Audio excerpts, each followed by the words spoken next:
C'est fini. Il ne volera plus. Il est mort. Icare est mort.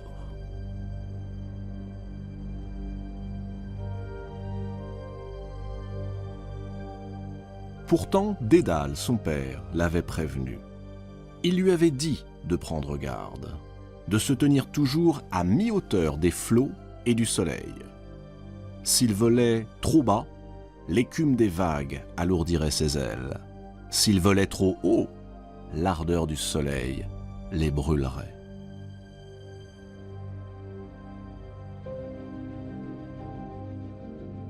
Icare n'a pas tenu compte de l'avertissement.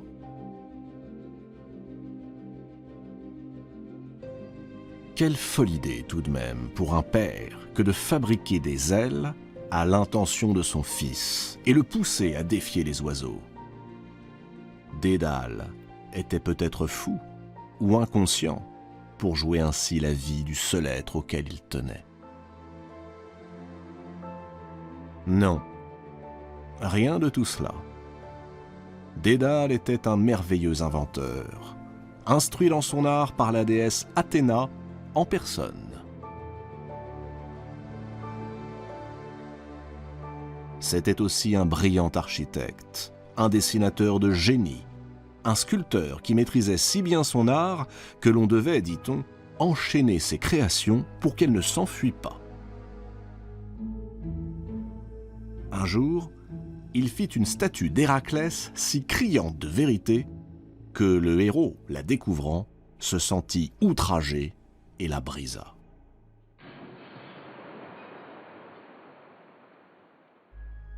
Mais Dédale avait une faiblesse.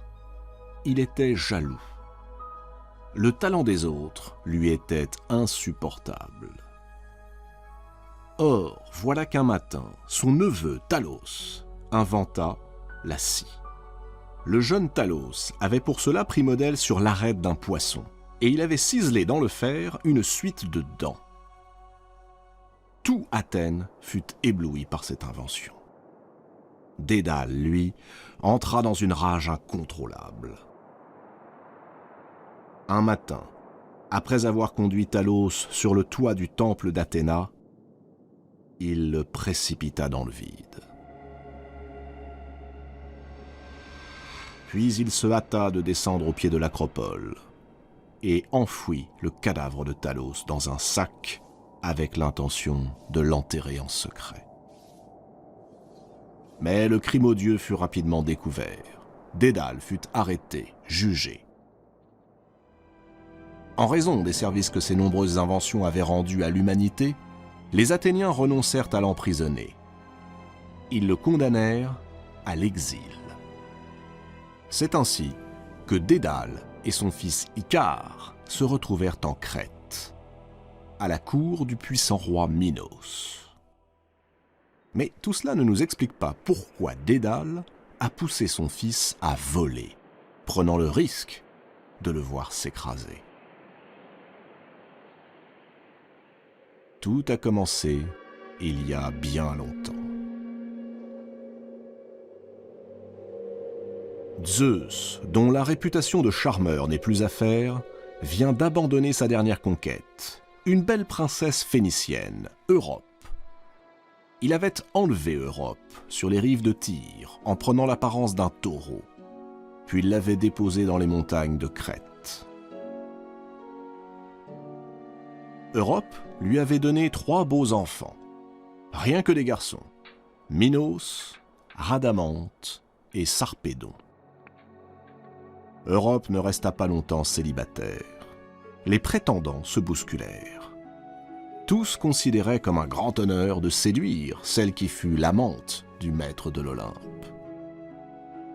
C'est Astérios, le prince qui régnait sur la Crète, qui l'emporta. Astérios épousa Europe et adopta ses enfants, dont il fit ses héritiers. Les années passèrent. Astérios meurt un jour d'hiver. À peine est-il enterré que l'un de ses 3 fils adoptifs, Minos, se propose d'occuper le trône. mais ses deux frères s'y opposent. Alors, comme preuve de ses droits à la succession, Minos soutient que les dieux lui ont confié le royaume. Et pour le prouver, il proclame qu'il peut obtenir d'eux tout ce qu'il juge bon de leur demander. Ses frères se montrent pour le moins dubitatifs. Ils demandent à voir. Minos relève le défi. Après avoir dédié un temple à Poséidon, le dieu de la mer, Minos le supplie de faire surgir des flots un taureau qu'il lui offrira en sacrifice. Et l'impensable se produit.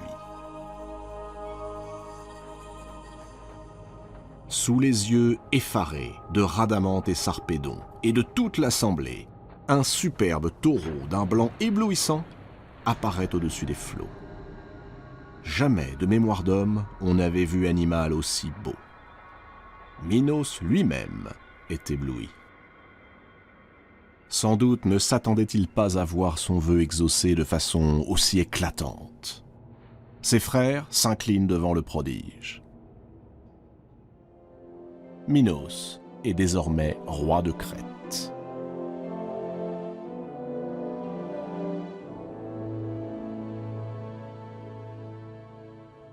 Minos trouve le taureau de Poséidon si magnifique qu'il décide de tromper le dieu. Au lieu de sacrifier l'animal comme il s'y était engagé, il l'envoie rejoindre ses propres troupeaux et en sacrifie un autre à sa place. Poséidon n'apprécie pas du tout ce tour de passe-passe. Le dieu ombrageux prépare sa vengeance. Elle sera terrible.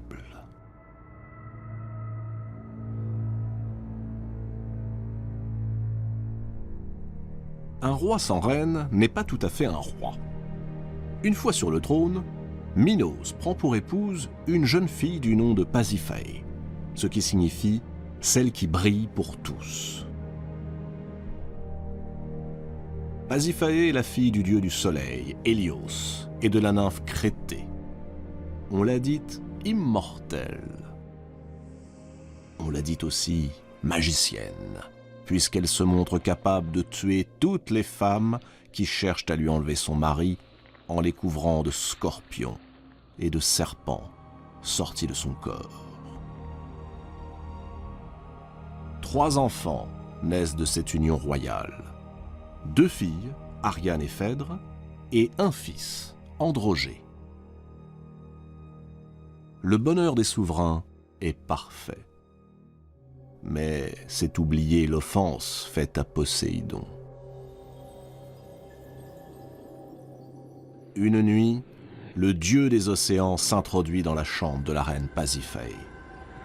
Il tourne autour de sa couche, chuchote des mots dont nul ne comprend le sens, et se retire. Sur le moment, en apparence du moins, rien ne se produit.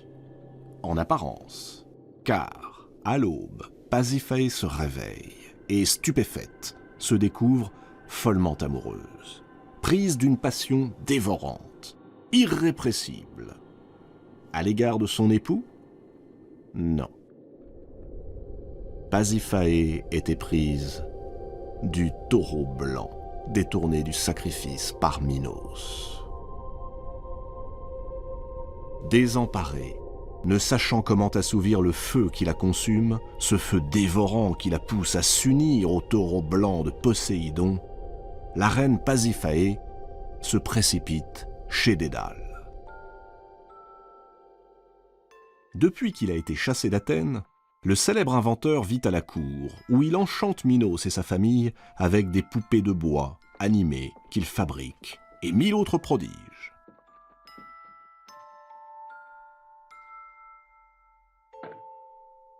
Il pourra sûrement trouver un moyen de venir en aide à Pasiphae. Dédale écoute la reine. Ce qu'elle lui réclame défie l'imagination. S'unir avec le taureau blanc. La perspective d'une telle union entre une femme et un animal semble à Dédale repoussante. Dédale hésite. Il veut refuser. Mais Pasiphaë menace de les mettre à mort, lui et son fils Icare, s'il n'obéit pas sur le champ. Dédale n'a plus le choix. Il a une idée.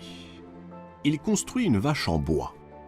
Il la recouvre d'un cuir épais, la pose sur des roulettes dissimulées dans des sabots et la pousse dans le pré, non loin du taureau de Poséidon. Il montre à Pasiphaë comment se glisser à l'intérieur et comment ouvrir les portes repliées dans le dos de la vache. Puis il se retire discrètement, préférant ne pas être témoin de ce qui va advenir.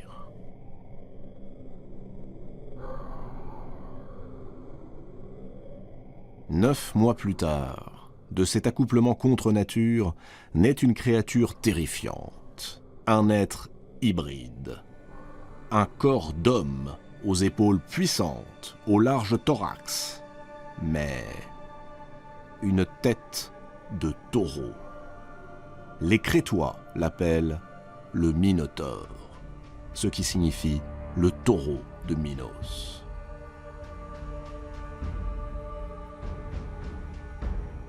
Dans un premier temps, Minos, ivre de rage, décide de châtier Dédale pour son inconséquence. Mais il se ravise vite. Ce que Dédale a fait, il doit le défaire. Il ordonne alors à l'architecte de bâtir la prison la plus inviolable qui soit afin d'y enfermer en toute sécurité le Minotaure. C'est injure au lien sacré du mariage. Dédale se met immédiatement à l'œuvre. Secondé par son jeune fils, Icare, il entreprend la construction d'un extraordinaire ensemble architectural, un labyrinthe. Un labyrinthe d'une telle complexité que toute personne qui se risquerait à y pénétrer ne pourrait plus jamais en ressortir, pas même son créateur.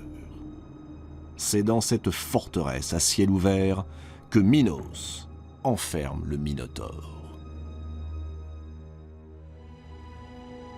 Mais voilà qu'une terrible nouvelle s'abat sur le monarque. Son fils, Androgée, a trouvé la mort à Athènes, dans des circonstances suspectes. Minos tient le roi Égée qui règne sur Athènes pour responsable. La guerre éclate. Athènes est assiégée. Ses habitants affamés. Alors, en signe de soumission, les Athéniens proposent à Minos de choisir le tribut qu'il veut pour lever le siège. Minos ne réfléchit pas longtemps. Il exige que chaque année lui soit envoyé en Crète 7 jeunes garçons et 7 jeunes filles afin d'être livrés au Minotaure. Les Athéniens, vaincus, n'ont pas le choix. Pendant des années, ils payent l'horrible tribut réclamé par Minos.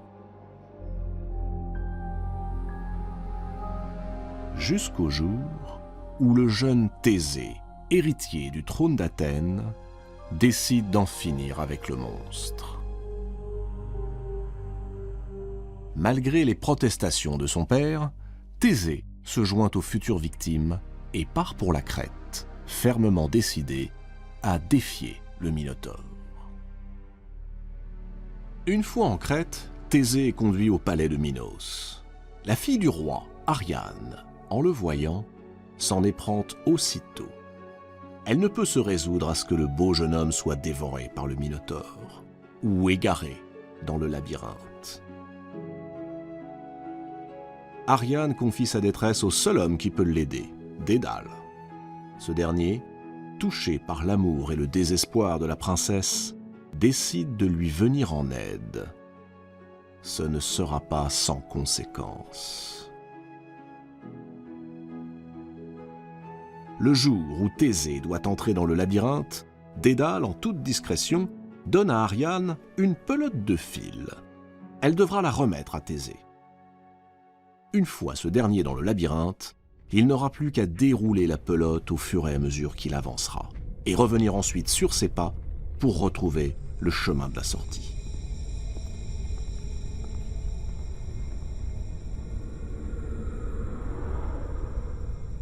Tout se passe exactement comme prévu. Thésée tue le Minotaure, puis, grâce au fil d'Ariane, réussit à sortir sain et sauf du labyrinthe. Le jour même, il enlève la princesse Ariane et l'emmène loin de Crète. Lorsqu'il apprend la nouvelle, Minos entre dans une colère froide. Sans attendre, il ordonne l'arrestation de Dédale et d'Icare et les fait jeter dans le labyrinthe. Voici donc Dédale et Icare, prisonniers de leur propre création. Dédale a beau avoir conçu le labyrinthe, il ne parvient pas mieux qu'un autre à retrouver son chemin dans l'enfilade sèche et brûlante des corridors de pierre. Il tourne sans cesse dans les mêmes cercles, sans pouvoir en sortir. Il doit bientôt se rendre à la raison. Le labyrinthe s'est refermé sur eux comme un piège.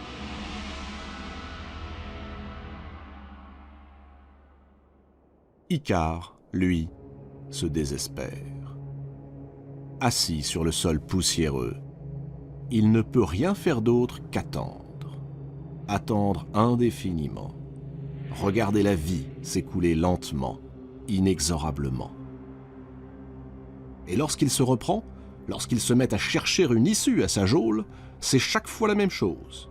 Il se retrouve égaré, perdu, plus abattu encore. Icare, alors, se rassoit et contemple le ciel.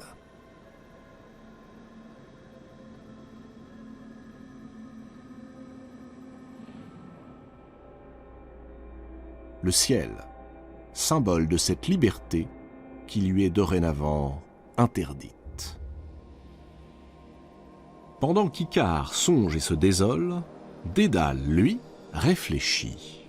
Ce n'est pas le ciel qu'il contemple, mais les oiseaux.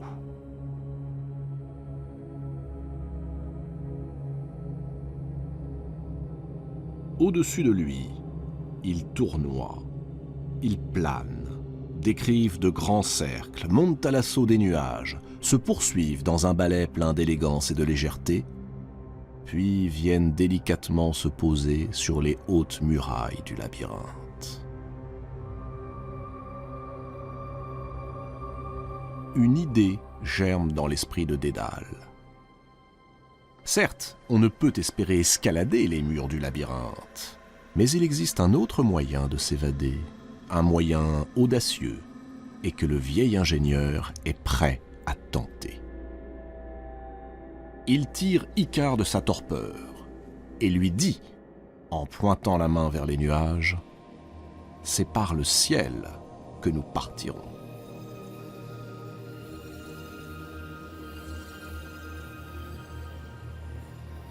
Icare reste sans voix. Mais connaissant la grande ingéniosité de son père, il ne pose aucune question. Il sait qu'il peut lui faire confiance. Dédale lui ordonne alors de ramasser toutes les plumes d'oiseaux qu'il pourra trouver. C'est un travail long et laborieux qui commence. Les deux prisonniers disposent les plumes une à une, côte à côte, en commençant par les plus petites. Ils font suivre chacune d'une autre, plus longue, de sorte que l'ensemble paraît s'élever en pente. Ce travail accompli, Dédale relie les plumes avec des fils de lin arrachés à sa tunique. Puis il les colle avec de la cire, leur imprimant une légère courbure afin d'imiter les ailes véritables des oiseaux.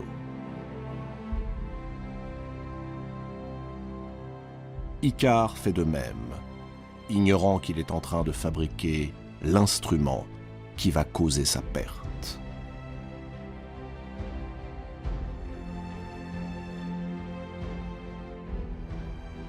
Dédale ajuste les ailes sur le dos de son fils. Il lui explique comment s'en servir. À maintes reprises, il lui recommande de toujours le suivre, de ne jamais s'éloigner. Le père et le fils sont prêts. Ils s'élancent, Dédale en tête.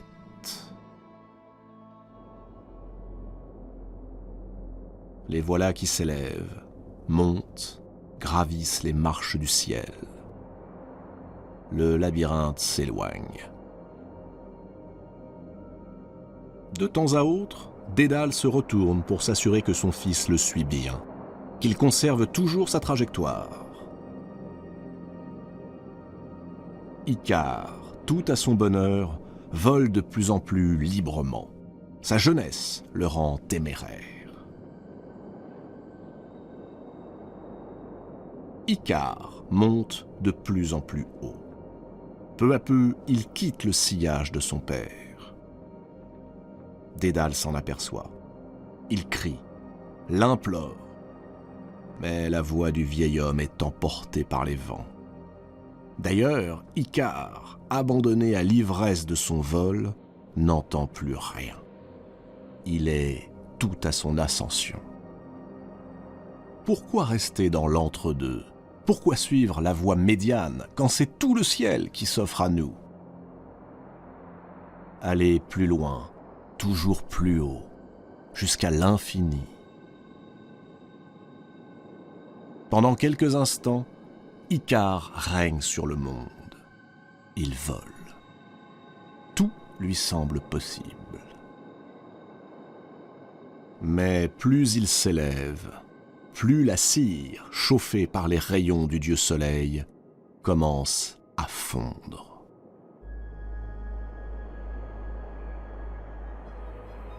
Tout à coup, les bras qui s'agitent ne prennent plus le vent. Du haut des cieux, Icare regarde la mer avec effroi. La cire a fondu. Les ailes sont tombées. Icare agite ses bras dépouillés. Il s'affole. Aucun soutien. Il chute. Il veut crier, appeler son père au secours. Trop tard. Il heurte de plein fouet la surface de la mer. Et les eaux vertes se referment sur lui.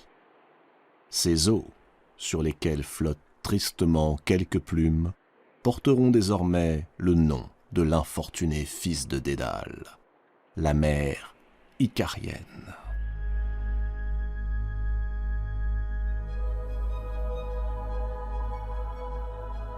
Dédale a par 2 fois défié les lois de la nature. La première fois pour aider Pasiphaé, ce qui donna naissance à une créature monstrueuse. La seconde fois pour s'évader, transformant l'homme en oiseau, ce qui coûta la vie à son fils. On ne soumet pas impunément la nature à de nouvelles lois, et les dieux n'aiment guère que les hommes tentent d'échapper aux limites de leurs conditions.